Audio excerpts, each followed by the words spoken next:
and welcome back to another video on the Wrestlers Debate and to another edition of NXT 2.0, or is it 2.0 out of 10? Who knows anymore. But yeah, I mean, NXT is changing at the moment, and yeah, we're going to review the latest episode, so let's get straight into it. And we kicked off with Pretty Deadly, who showed up dressed like they were in the colonial British era. They addressed tag team division challenges before saying that they should just be allowed to hold the championships for the rest of eternity before the Brawling Brutes made their return to NXT and said that they were out to prove themselves after being mocked by Pretty Deadly previously. They attacked the champs and sent them out the ring before we headed for our first match of the night, but before that we saw footage of Toxic Contraction being attacked by Alba Fire in the parking lot.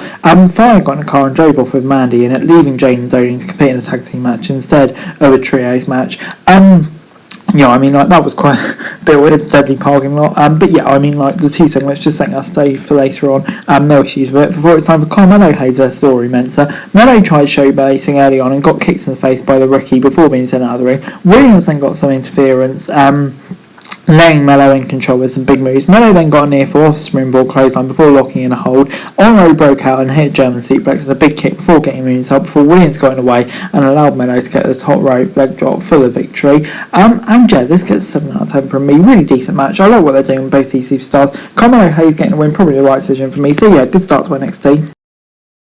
Cree brothers were then backstage and Brutus was not cleared to wrestle due to his injury. Duke Hudson then showed up and made fun of them before Julius challenged them to a match tonight, and then it was time for Andre Chase versus Wagner in the North American Championship qualifying match. Wagner was in control early and got some big strikes in the corner before Chase came back with some drop kicks. Andre then got the Chase stomp before Robert Stone got on the apron to run interference, but Thea Hale removed him from ringside. Stone tried to fight back and took a body slam on the floor from Hale before Chase nearly rolled Wagner up. Wagner then recovered before he got the modified Olympic slam for the victory. And yeah, Carmelo was on commentary and was attacked by Leslie. And yeah, this gets a 6 out of 10 from me. I mean, like, wasn't bad. I mean, wasn't great either. It kind of just felt there. But you know, a decent match between kind of two established names in 2.0 era, so I'll give it a 6 out of 10. Backstage, Sanga ran into Veer Mahan, who's on NXT now, apparently. Apparently he was supposed to be going back to main roster of Indus, but we'll guess see how that goes, but interesting anyway. But anyway, it's time for Lash Legend versus Wendy Chu. Legend punched Chu in the face before the bell rang.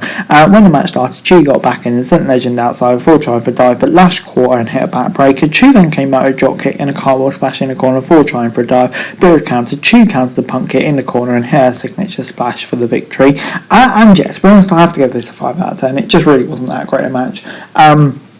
Chu getting a win, probably the right decision, but yeah, on the whole, just wasn't that great a match, I have to say. But anyway, Wesley was then backstage interviewing when Stax showed up and accused him of injuring Tony D on purpose, potentially setting a feud there when Tony D's back. But anyway, it's time for that trios match we mentioned earlier between Toxic Contraction and Lyons and Stark. Dorian and Lars kicked off the match, and Jane and Stark were tagged in early as they traded roll-ups and submissions. Dolan was then tagged in after the teams regrouped and after a double team super kick combo. Dolan got a near fall off another double team kick in the corner before isolating Stark, who came out with a big sequence of moves after dropping Jane from the apron before Stark hit the GTS neckbreaker and Lyons came in with a split leg drop him for the victory. Nice way to finish it. But yeah, I mean, like, kind of this as well. I have really high hopes for this match. It'll be really good. But for me, I'm not sure if it quite delivered, to be quite honest.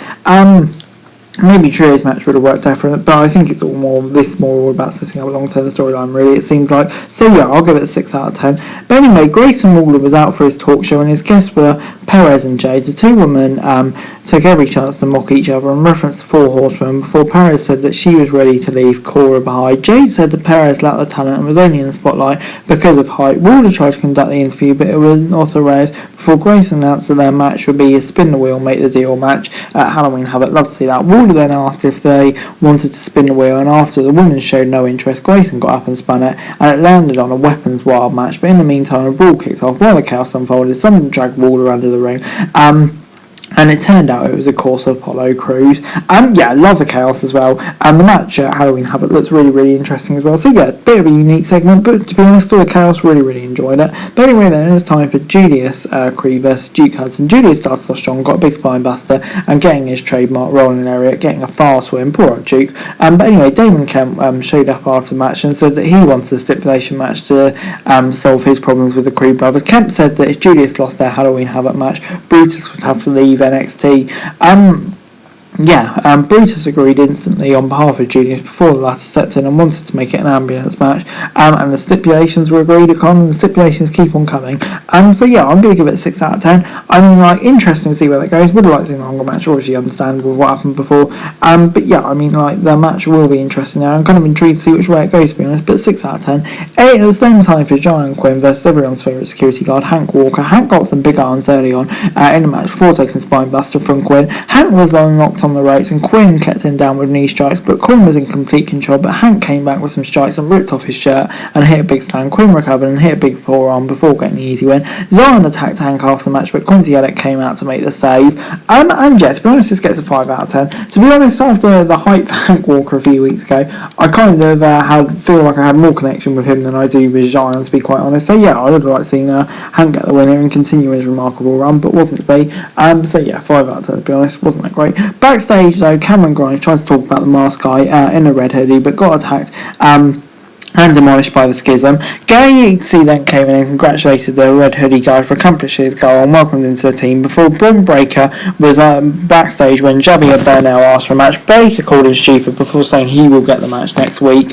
I'm looking forward to that, but then it was time for Pretty Deadly versus the Brawling Brutes. Holland and Prince kicked off the match and the latter took a massive suplex before Riddle tagged Butch in for a double team. Butch then went for the painful small joint extension before they locked Wilson on the ropes and hit the chops like Sheamus. Prince and Butch were brawling out at ringside and Ridge came in to take both champs down when one snapped on top of the other. Wilson then tried to stop Ridge from making the tag, but he did, and Butch came in to take him down with a stomp in his face. Butch then tried for submission, but Prince ran a distraction before Butch went outside and took him out. Back in the ring with the champs taking Ridge down on the apron for a double team move before getting a near fall on Butch. Ridge then took out Prince while Butch nearly got the win on Kit a few times, but Prince would break it up every time, and Pelion then showed up for no reason and attacked Butch while the champs got their finisher on Ridge for the victory. 7 out of 10. I think the interference we kind of all knew was coming. Kind of felt like I was watching NXT from a few years ago, but a fun match. Pretty Deadly get a big rub, and Jet also continues kind of a main roster feud on NXT really, doesn't that? 7 out of 10. Overall, NXT this week gets a 5 out of 10 from me. To be honest, I kind of thought this was a bit of a mid-episode of NXT this week. I can't lie, really. There were some good bits in there, but some bits as well that I just wasn't really in favour of. Some of the booking decisions are weird. Maybe match quality wasn't quite as high recently. So yeah, I'm going to put it down as not a great episode of NXT, to be honest. But anyway, guys, that's it for the video. Thanks so much for watching. Remember to like, share, subscribe, don't subscribe, comment, and follow us. Thanks for sharing for daily wrestling news and subscribe to the channel. I'd greatly appreciated. Thanks very much for watching. Peace.